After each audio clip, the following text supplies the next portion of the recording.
Good evening. I'm Ian Wardropper, Director of the Frick Collection. I'd like to welcome you to this special event that celebrates the history of art collecting in general, and more specifically, the exceptional collection of the Domaine de Chantilly that was shaped in the 19th century by Henri d'Orléans, the Duc d'Aumale, and bequeathed to the Institut de France. It seems fitting that a celebration of the art collections of Chantilly should take place here at the Frick Collection, both because ours is also a museum that reflects the taste of a great collector who wanted his collection to become a public institution, and also because the Frick Art Reference Library and its Center for the History of Collecting is recognized internationally for its leading role in encouraging and nurturing the study of the history of collecting. For over 10 years now, the Center has done so through its publications, fellowship program, symposia, and study days that focus on collecting art in all categories, Western and non-Western, ancient and contemporary. We're fortunate that the conversation we will enjoy this evening is among gentlemen who know so much about art collecting and whose admiration of the superb collections at Chantilly runs so deep. Prince Amyn Aga Khan, a great collector himself, with an exceptionally astute eye for Old Master drawings and French decorative arts, among other things, is a member of the board of the foundation created by his brother, the Aga Khan, in 2005 for the safeguarding and development of the Domaine de Chantilly, and has devoted so much time and energy to garnering support for the Musée Condé, the library, and other parts of the domain.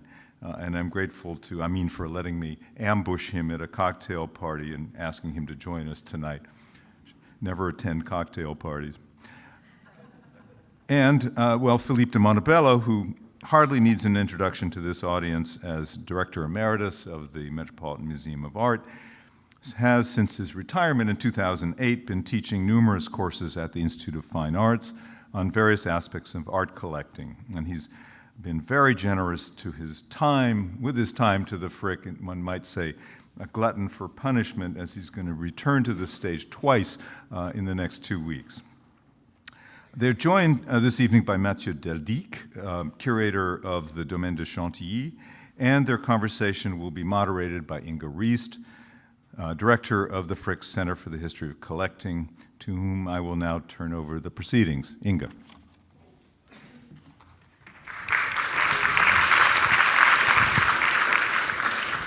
Well, thank you very much, Ian, and let me add my warm welcome to all of you, and my thanks, my heartfelt thanks to Prince Amyn and Philippe de Montebello and Mathieu Deldicque for agreeing to take to the Frick stage to celebrate Chantilly, the Duc d'Aumale, and great art collections in general. I'd also like to extend my thanks to Patricia Kim, the Senior Director of the Friends of the Domaine de Chantilly, because she, along with my Frick colleagues, Cara Brown, Helen Freeman, and Samantha Deutsch, have really seen to every detail meticulously to ensure that our event this evening will be a success. So thank you very much to all of them. Now, when Betty Eviar, the president of the Frick's Board of Trustees, and also a faithful and dedicated supporter of Chantilly, suggested that the Center for the History of Collecting join forces with the Friends of Chantilly, we eagerly took the bait because, as Ian said, where better to celebrate a great art collection than here at the Frick Collection, where we celebrate every day Henry Clay Frick's great achievement in forming this collection, and where our Frick Art Reference Library, and now more recently the Center for the History of Collecting, has dedicated itself so fully to the study of great art collections and the joy that people derive from collecting art. So, with a little bit of a plug for the center, I wanted to mention that as you leave today, you can pick up a copy of this book that we published a year ago on the 10th anniversary of the center. And we hope that you'll be looking at it with interest to see what we have done and what we are still doing to nurture this growing field. Now, the collecting story of the Duc d'Aumale is really a wonderful one, and partly because he was so motivated by his patriotic spirit and his sense of family, as we will learn. And he strove to create an art collection that was really on par with the great collection that was formed and then dispersed in the 18th century by his ancestors, the Palais Royal collection that was dispersed in England in the 1790s. And he largely achieved that goal, we'd have to say, with no fewer than 3 Raphaels and masterpieces by Nicolas Poussin, Jean-Auguste Dominique Ingres, and the spectacular Très riche œuvre of the Duc de Berry, and an extraordinary number of masterpieces in master drawings, including the Clouet portraits that were owned by Catherine de' Medici. So now, without further ado, I'd like to start our conversation, during which Philippe and Prince Amyn will talk to you about some of their favorite works in the collections of the Musée Condé and at Chantilly in general, and as well as the physical area of Chantilly. But I think it might be best to begin by asking Mathieu to give us a brief profile of the Duc d'Aumale as a collector. I know many, if not most of you, have been to Chantilly yourselves, but a brief profile might serve us all well. So Mathieu, if you will. Oh, and while I have all of your attention, could you silence your cell phones if you haven't already? And could our panelists activate their, their microphones?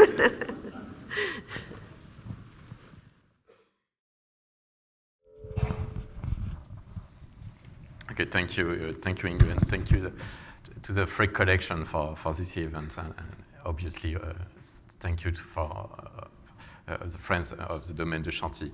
Chantilly belonged to several dynasties, the Montmorency during the Renaissance, the Prince de Condé during the 17th and 18th centuries, who all shaped the chateau and the estates, and the Montmorency built the Petit Château during the 16th century. More than a century later, the Grand Condé hired André Le Nôtre, gardener of Versailles, to create the sumptuous French garden that you see. While his great-grandson, Louis-Henri, former prime minister of Louis XV, built the gigantic stables and modernized the princely apartments in the first half of the 18th century. During the French Revolution, the domain was dismantled and the Grand Château was demolished. After the fall of the Napoleonic Empire in 1815, the Condé family, who was in exile since the Revolution, came back in Chantilly. When the last Prince de Condé was found dead after a murder or a suicide in 1830, his huge fortune went to a young boy of 8. Chantilly could not have fallen in better hands. The boy's name was Henri d'Orléans, Duc d'Aumale. He was the 5th son of the last king of the French, Louis Philippe, and godson of the last Prince de Condé. After great victories in Algeria, the victorious soldier married his cousin, Marie Caroline Auguste de Bourbon-Sicile, niece of Queen Marie-Amélie, the Duc d'Aumale's mother, and grandniece of Queen Marie-Antoinette. The couple decided to settle in Chantilly. The Duc d'Aumale's fortune was then estimated at an income of 2 million francs. He wanted to modernize his castle, especially the rooms where he wanted to house his young family. Eugène Lamy, a fashionable painter and decorator close to the Orléans family, was appointed to work here. He imagined alongside with the Duke a total work of art, using precocious eclecticism with strong historical references. Thus, Chantilly hosts nowadays the only surviving example of princely apartments of the Monarchie de Juillet, so between 1830s and 1840s. A new revolution came and broke up in Paris in February 1848, and King Louis Philippe was forced to abdicate and to retire in England in exile with his family. The Duc d'Aumale settled down in Twickenham, in the suburbs of London, and devoted himself to his work as an historian and to his collection of books and works of art. When the Second Empire collapsed, the Duc d'Aumale was allowed to return to France. It was in 1871. Having lost his wife, his first son, he will lose his second and last son a year later. So he was back in Chantilly. The death of his sons may have changed his project, but not his determination to bring back Chantilly to its splendor. He decided to rebuild the Grand Château to house its extraordinary collections and called on the architect Honoré Daumet to do this. The Grand Château references to the surviving Renaissance Petit Château. Alongside reception rooms, museum galleries accommodated the Prince collections, which had brought from England and which was still increasing. Now, thanks to the Duc d'Aumale's endeavors, Chantilly hosts the most important collection of old master paintings and drawings in France after the Louvre, and the second collection of medieval manuscripts after the Bibliothèque Nationale de France. Fra Angelico, Raphael, Clouet, Van Dyck, Poussin, Champaigne, Watteau, Ingres, Delacroix, etc., are, for instance, among the artists well represented in Chantilly. In 1886, without direct heir, the Duc d'Aumale wanted to offer Chantilly to his country. As a member of 3 academies, he bequests the entire domain and his collection to the Institut de France. He gave the most detailed instructions. The Institut de France had to open Chantilly to the public without making any change to the external and internal architecture of the chateau or to the arrangement of the works of art. Great. Well, thank you, Mathieu. I think that certainly helped me to both see and hear how this exceptional collection was formed. Prince Amyn, your support for the arts is recognized worldwide, and I know that Chantilly is not the only institution that you have dedicated so much time and interest in. But I wonder if you could speak a little bit about what it is about Chantilly that is a magnet for you. Well, I think apart from the fact that it is the best collection of works of art, paintings and drawings after the Louvre, I think there are 2 aspects of Chantilly that I find fascinating. One is the multiplicity of the place. It is not just a chateau and a collection, after all. It is a park. It is the Jardin Le Nôtre, designed by Le Nôtre, which is largely a water garden, and by repute his favorite.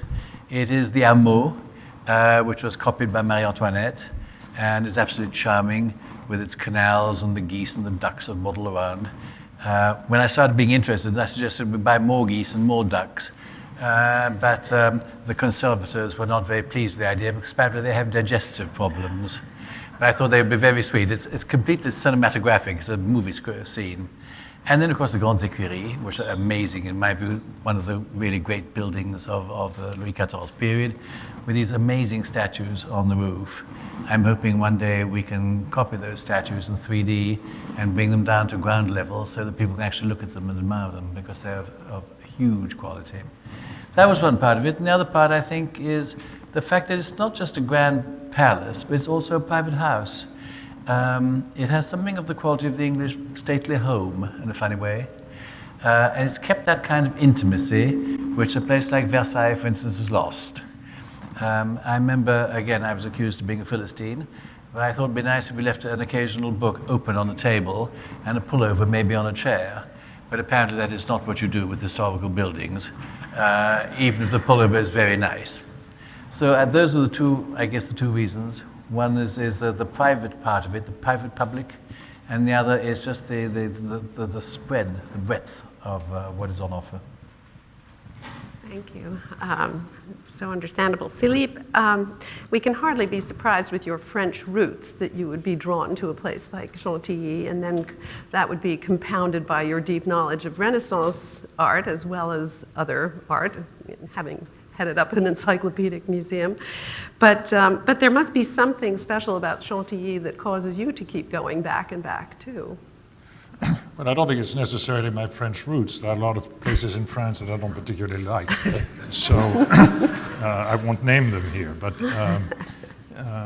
to a certain degree, it's very much what my friend Amyn has just said, which is it's the whole experience of arriving. You can either do it by train, and you do it almost every morning, and it's 25 minutes. I tend to do it by car. It's a little longer, depending on traffic. But you arrive at this magnificent park, this magnificent place that also has water. I mean, if you like Chenonceau, and if you like the notion of a Renaissance castle surrounded by water, simply the arrival into the galleries with the sublime works of art is really part of the experience. Certainly the other is something that one doesn't feel in most museums. One feels it here, which is you feel as much that you are a guest as you are a visitor. You're entering the Duc d'Aumale's house. He's almost there in spirit, sort of receiving you. Everything but the copa and all the rest, but that's all right. And of course, what I particularly like is the way in which the works of art are presented.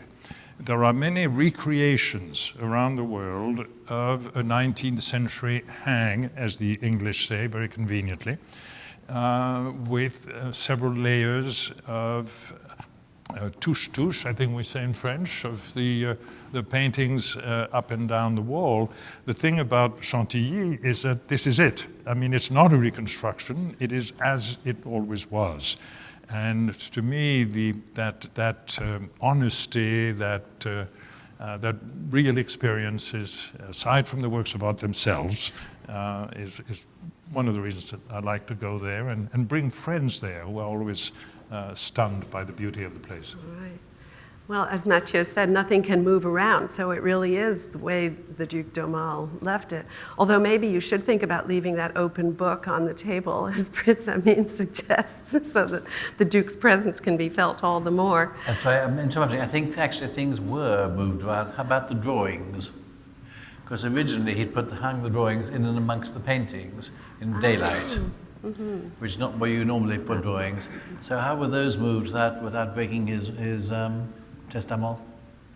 You weren't there, of course, but I mean, you're responsible.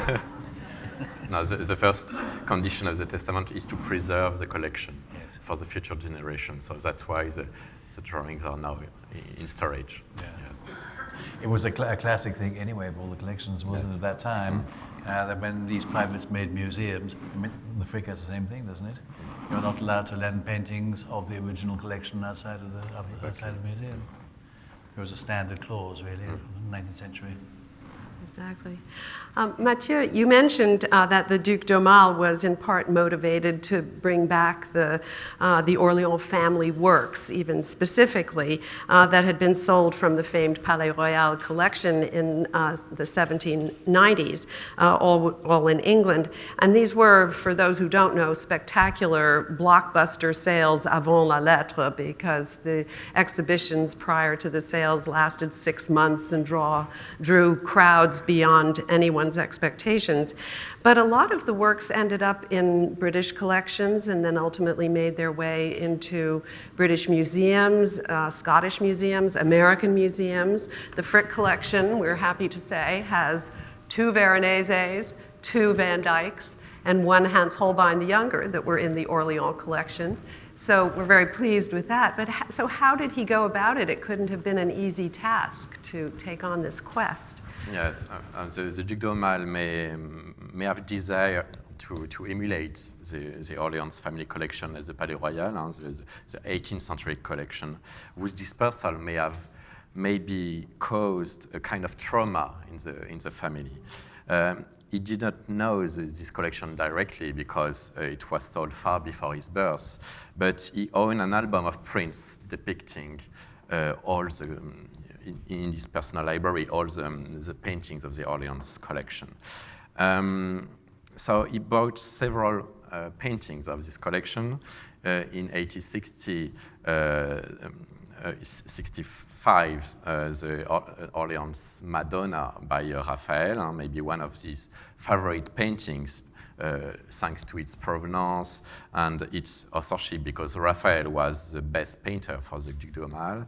And he acquired also in 1860 the Stoning of Saint Stephen by Domenichino and Mars and Venus by the workshop of Tintoretto.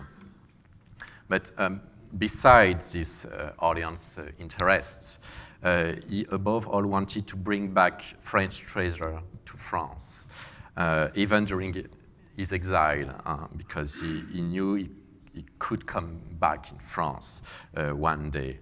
And he was above all a patriot. So I can quote two prestigious examples for this phenomenon: the nude Mona Lisa of the workshop of Leonardo da Vinci, so a great cartoon. The Duc d'Aumale thought it was made by Leonardo da Vinci in his time. It was acquired in Paris, actually, but the Duc d'Aumale was in England in those days in 1862 against the British Museum. And the Louvre had no money in those days and asked the Duc d'Aumale to buy the new Mona Lisa, to keep it in France, actually. And maybe the second example is the Très Rigeur du Duc de Berry, acquired near Genova in a convent of young ladies.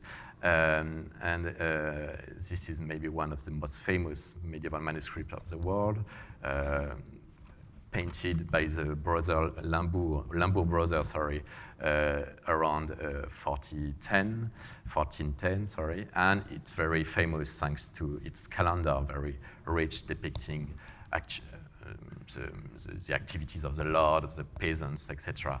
And so the Duc d'Aumale bring back it to France as well.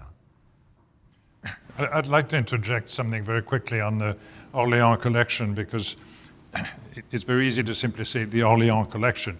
I think one of the things we have to remember is it was by far the most important collection of all master paintings anywhere in Europe. It was at the Palais Royal, incidentally.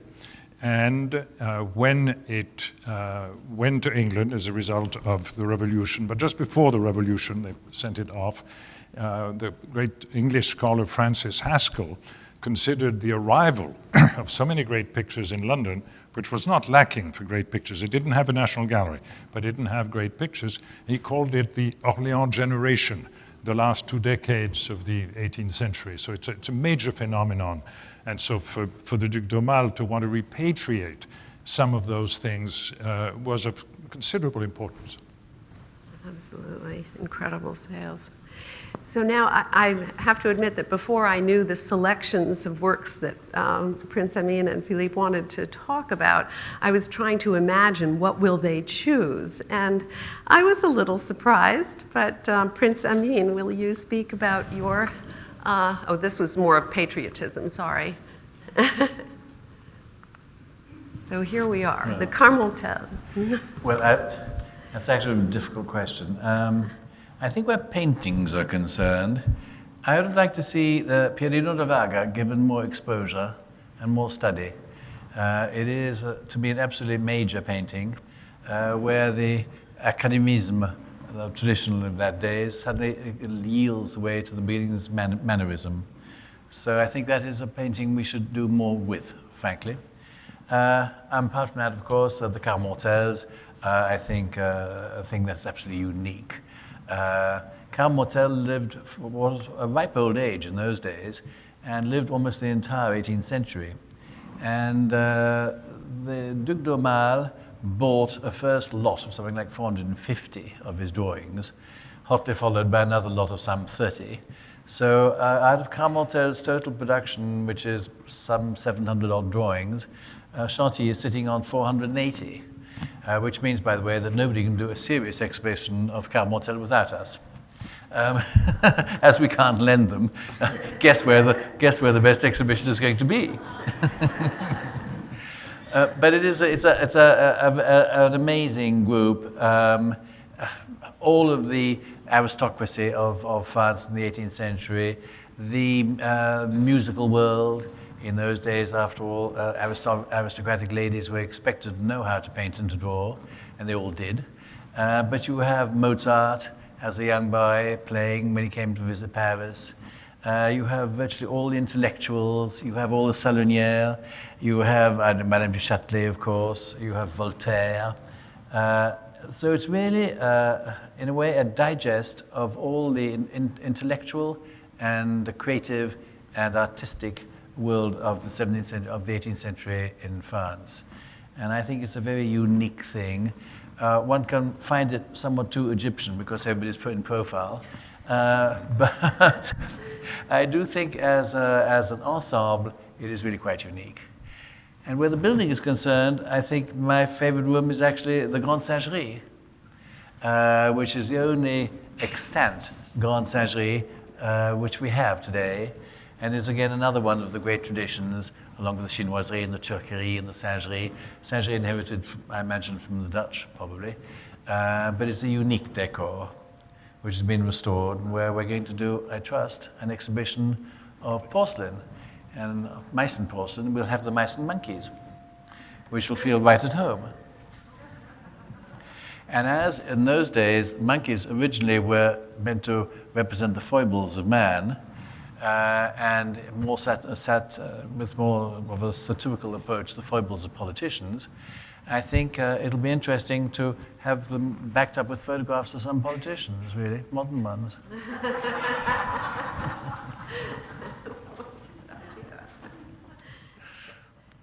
So, Philippe, your particular interest is Fouquet.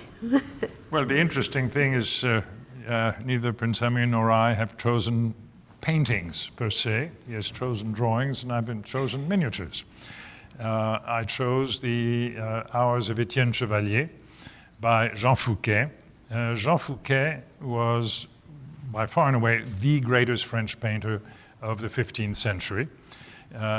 He is a man who represents, if you will, the amalgam of the late Gothic and courtly international Gothic style with the Italian Renaissance. He traveled to Italy, he spent some time in Rome, some time in Florence.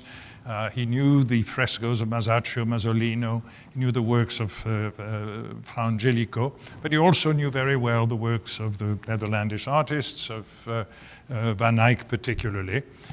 And arguably, I think one could say that the manuscript of Etienne Chevalier, who was the treasurer of Charles VII, he was the painter to the king. He painted for Charles VII, for Etienne Chevalier, for his chancellor, Juvénal des Ursins, one of the great portraits of the 15th century, and produced this book of Hours, which was owned, we know at least in the 17th century, by Guénière, who was one of the great connoisseurs of the time. After the Guénière collection, it was dismembered as a book, and a number of the pages were lost and are dispersed. A half a dozen have been found. One actually is in the Lehman collection at the Metropolitan, but 40 are in Chantilly, purchased by the Duc d'Aumale in the 19th century from the German banking family, the Brentanos. And for him, as Mathieu has said, it was also a matter of bringing back the history of France, because of course it's painted for a major historical figure in France. And the key thing about, we now already have passed from, let me say just one word about this Annunciation, which is absolutely unique iconographically, which is it's the one Annunciation that is not placed in a domestic setting that would have been the imagined house of the Virgin. This is a meditation on the Annunciation because it is placed in front and in the nave, beautifully done in perfect perspective of a Gothic cathedral. And in the next picture, which represents the Crucifixion, it's hard to tell here, but what you have is colors that glow with the richness of stained glass, individual figures that the attitudes of which, the gestures of which are perfectly studied. And even though there are probably dozens and dozens of figures in this painting, I will call it a painting, although it's no more than 8 inches by 6. There is space between the figures and a kind of overall light that bathes the entire painting. What there is at the same time, and we're looking at the miniature, is the fact that he has learned from the Italians the sense of monumentality. And you can perfectly well imagine this as a fresco in a church, and it would work absolutely perfectly. It would lose nothing of both its monumentality, the sense of volumes of the figures, and of the delicacy of the line. And then if we go to the next picture, which is another episode, it is the Lamentation, where you see that Fouquet also exercises a great deal of the sense of drama. The body of Christ is laid diagonally across the lap of the Virgin, deliberately working with space. And then finally, I don't want to go over too long over this. I would have liked to show all 40. I've chosen and created this slide for you to understand the miracle that is Fouquet. First of all, he is a painter, and he is a painter doing miniatures. That's very different from being a miniaturist doing miniatures. And if you look at the portrait of Etienne Chevalier on the right, it is part of a painting, a diptych, of which the one that you have on the right is now in the Gemälde Gallery in Berlin, and the other half, which is the Virgin and Child, is in Antwerp. The picture on the right represents Etienne Chevalier life-size, the same size as a head. The portrait of Etienne Chevalier in the miniature of part of the Hours of Etienne Chevalier is the size of a shirt button. And look at what this man has been able to do. Whether it's life-size or absolutely miniature, he's managed to create the very similitude of a head and what is clearly a likeness. And what more can I say except that I might have wanted to choose the Trésor de Jules de Berry out of a slightly parochial reason, since we have the younger brother in des Heures du Duc de Berry at the cloisters, but it is such a delicate work that it is only available in facsimile, and you'd have to make an appointment on your knees before Mathieu, before he would turn the pages of the real book for you. He's done it for me. Financial contribution. Sorry, no, he hasn't, not really. Against the rules. Mathieu, I know that the London dealer P&D Colnaghi was a frequent supplier of works of art to the Duc d'Aumale, and also Henri de Trichetti was an advisor, lifelong advisor to him, I believe, right?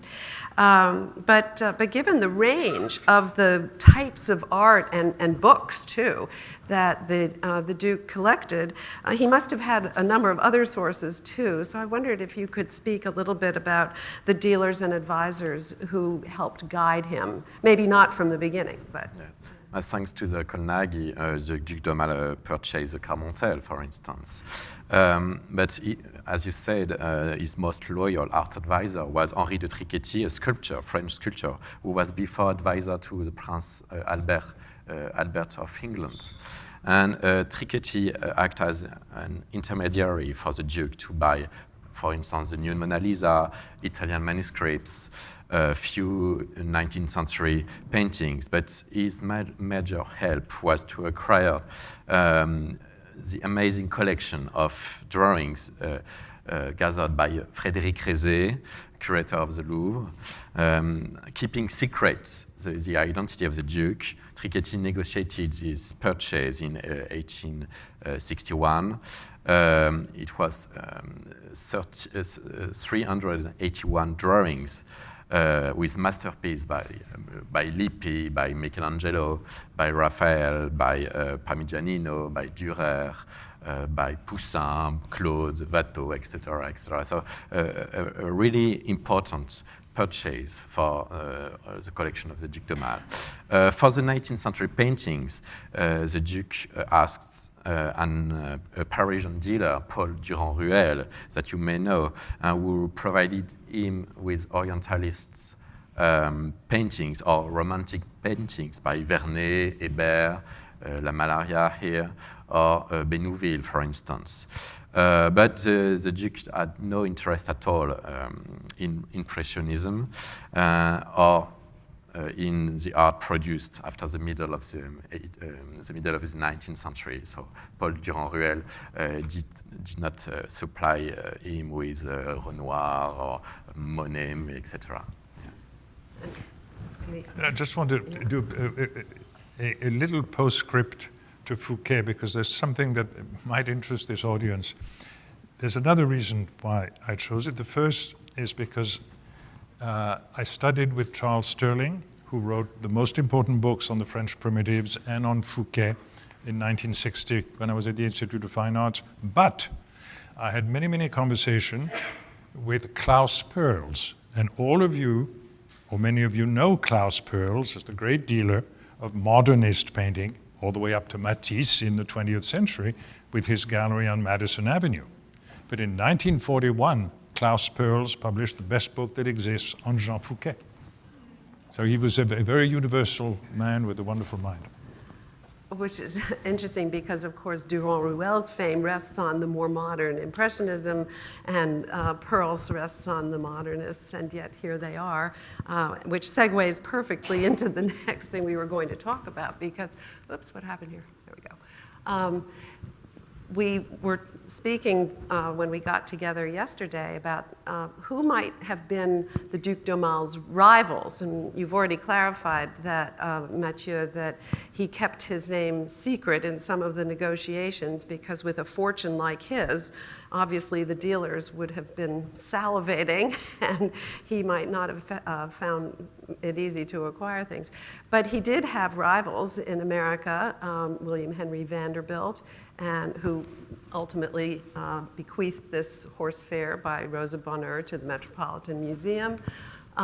William Walters was buying the same kinds of paintings as the Duc d'Aumale. This is the Duc d'Aumale's, the previous one is in the Walters. This is Walters' art gallery, so you could see that he didn't hold back. And in fact, Walters had a painting that is almost identical to this one that is at Chantilly. So there were, the taste for this kind of art was ubiquitous, both in France and in America. Philippe, perhaps you could talk a little about how the Met was enriched by this sort of art in its day. I mean, these are just the years when the Met was forming its collection. Oh, the first 20 years of the Met, the name, today we say Velázquez and Rembrandt, the Barbizon school was what was being talked about, and you have the gift of Mrs. Wolfe, which precedes, of course, the Havemeyer gift, which is almost entirely the Barbizon school. Now, of course, if a dealer has a cow in the middle of a picture, it's immediately painted out because it's not commercial, right?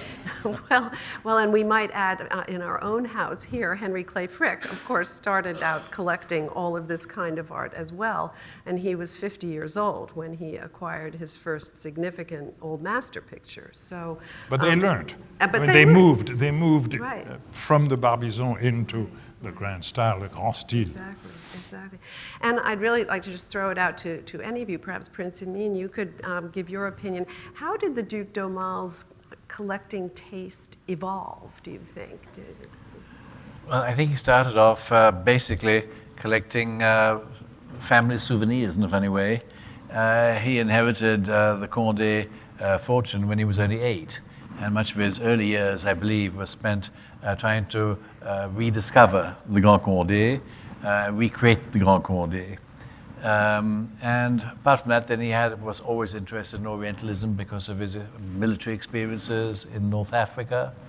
And I think the taste evolved toward the 18th later.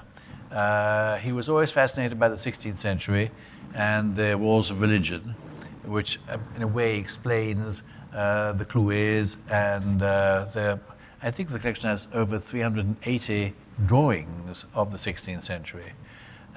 So he was always interested in that. And he wound up knowing a lot of his contemporary artists, buying them, exhibiting them.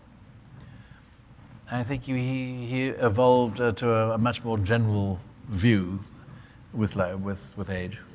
But it was his historical approach. It started with history, definitely, yes. Yeah. History and war. Mm-hmm. History and war, yeah, some things don't change. And Mathieu, what have you seen in how did he learn, as Philippe says? Yes, his first purchase was, his first drawing was this one. It's a school by François Clouet. It was acquired because it's a depiction, it was known as a depiction of the first Prince de Condé. That's why he bought it. And over time, he obtained a greater knowledge of art history. He spent time traveling, visiting museums around Europe, and all the while sharpening his personal tastes. And he acquired the other Clouet very before, at the end of his life, in 1889. This is the biggest collection of Clouet of the world, more than 300 drawings gathered by Queen Catherine de' Medici.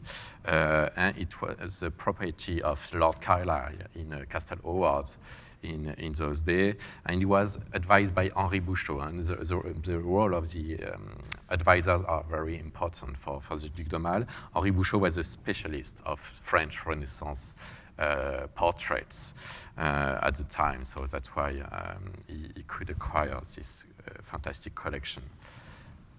So this is really another case of his returning to France. Yes, a collection exactly. that was in this case, a British aristocratic home. My gosh.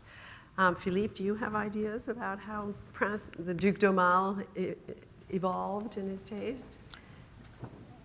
Well, he certainly left an important legacy because when Jacques Marandré was thinking of what to do with his collection, it is because the Duc d'Aumale had left his collection to the Institut France that the Jacques Marandré was given to the Institut France. And I suspect the Marmottan Monet is another indication. So he was the first who had actually chosen the Institut France to house his collection, because he could not have given it to the Louvre with the conditions that he imposed upon himself at Chantilly.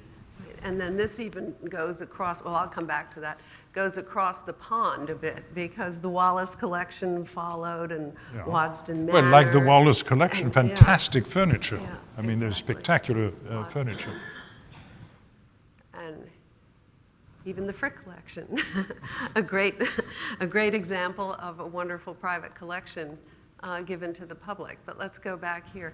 Now, what about the furniture? Did he evolve in his furniture collecting? Nevertheless, in some fields, and in the fields of the decorative arts, the taste of the Duc d'Aumale is not very sharp, actually. Nobody's perfect, right? I regret to say that, but that's true. He acquired a lot of pieces of furniture, obviously, but it was only to refurbish the historical apartment of Chantilly, and obviously several with royal provenance of Versailles, of Saint-Cloud, etc.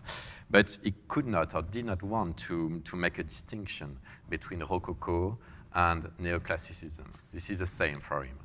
And for instance, in this great battle gallery, Rococo style, he put the desk of Lalive de Julie, one of our major piece of furniture. This is a very precocious example of Greek fashion in French history of furniture. And this desk was acquired in the Duke of Hamilton sale in 1882, but it was purchased only because the Duke was close friends of the Duke of Hamilton, and they share a passion of books. So that's the only reason, not the extraordinary, precocious style of this desk and cartonnier. Actually, thinking a little further about what Philippe said about the Duc d'Aumale's amazing foresight in leaving his collection as he did, he also had scholars in mind. I understand that the library, not just the beautiful gallery that is a library, but the support of scholarship was something that through the Institut de France he was able to accomplish. Prince Amyn, do you have anything? Yes, I think you're absolutely right. In fact, early in his life, he wrote a number of articles and treatises himself. He would have liked to have been an art historian himself. So here too we have a parallel with the Frick collection, and the Metropolitan for that matter, with the exceptional encouragement of scholarship that our institutions nurture here too. So we have a beautiful gallery that is a library, but then there's the practical library next door too. I am wondering a little bit whether there were works of art the Duke had wanted to acquire that he was never able to. Did he pursue anything that he just couldn't get?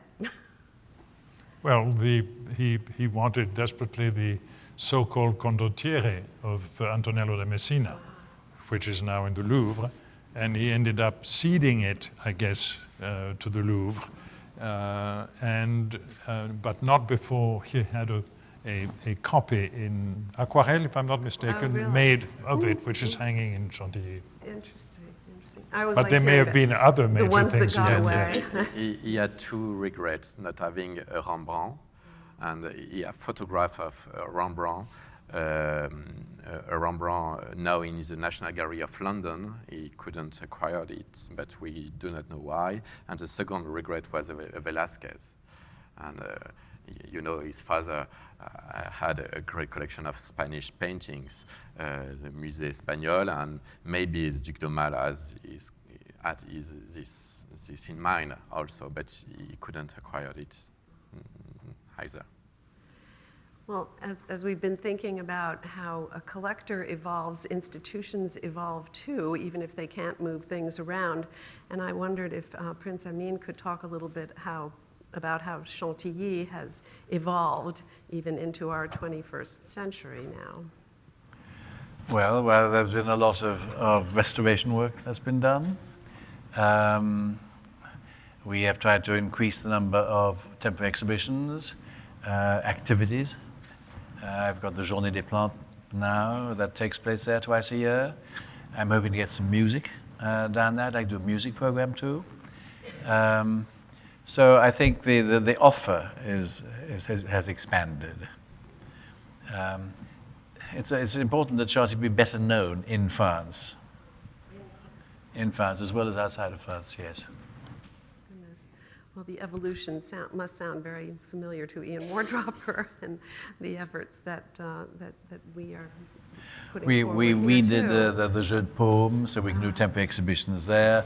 There's further work that has to be done on it in terms of humidity and humidity control, but it's available. We've built a small auberge right next door, which are two 19th century houses, and have become a small auberge, so you can actually spend the night there. So the idea would be that one can go down and see a horse show in the Grandes Écuries, see a temporary exhibition, hear some music, have a spa, and Some cream. no, avoid the Chantilly cream. I'm sick and tired of people saying the Chantilly is all about cream. I think in our next lives we'd like to come back as a horse at Chantilly. Well, originally I thought maybe they were just mispronouncing my brother's name. Well, I think I should give each of you a chance to say anything else you'd like to say first to the audience, and then I think we'll open it up to some questions from our audience here. But first, if there's anything that we haven't Maybe we covered. can talk about our last project, the new prints and drawings galleries. We have Oh, of course. We I have didn't get to that. I was so busy. a Yes, picture you're right. of that, yes, maybe. That's a new development, yes. Yeah. These used to be office spaces, and the offices were moved. And in the Petit Chateau, which is what is left of the original 18th century chateau, and they're quite spectacular because you have outside of the window, you have the gardens, the formal gardens, which are extremely pretty, and inside you have what is a 19th century variation on an 18th century theme. But it allows us to show the drawings in a very interesting surroundings altogether, maintaining something of that private house feel. So you have the chimneys, the places that remain there with the garniture and all of that. I think it makes for an interesting mix.